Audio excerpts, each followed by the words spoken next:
औरंगाबाद जिल्हा परिषद निवडणुकीदरम्यान शिवसेनेचे खासदार चंद्रकांत खैरे यांनी चक्क पोलिसांची कॉलर पकडली। यावेळी पोलीस आणि खैरे यांच्यात चांगलीच बाचाबाची झाली। जिल्हा परिषद सभागृहात जाण्यापासून शिवसेनेच्या सदस्यांना पोलीस जाणीवपूर्वक अडवत होते असा आरोप खैरे यांनी केला। पोलिसांना हाताशी धरून शिवसेनेच्या सदस्यांना मतदानापासून रोखण्याचा भाजपचा हा डाव होता असाही आरोप त्यांनी केला आहे। ही भाजपची मुजोरी असल्याचा दावा खैरेंनी केला।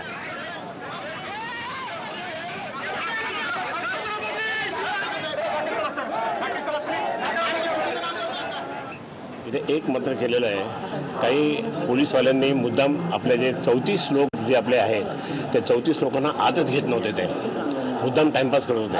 म्हणजे 3 वाजून गेले की मग त्यांना नो एंट्री असं करायचं असा प्लॅन होता। आणि हा डावपेच म्हणजे सरकारी यंत्रणेचा गैरवापर करणारे BJP वाले ते त्यांचा होता। आणि म्हणून हा सगळं हे झालं तर मग शेवटी आम्ही आरडाओरड केल्यानंतर कुठं हात सोडलं। तर आज आता मी CPना फोन करून सांगितलं की तुमचा भोगरे नावाचा जो कॉन्स्टेबल आहे त्यांनी कुलूप लावून टाकलं, आतमध्ये घ्यायचंच नाही कोणाला। आणि फक्त भाजपचे लोक जे गेले ते 26-27 त्यांचं तेवढं करायचं असा तो डाव होता। मी तो डाव हाणून पाडला।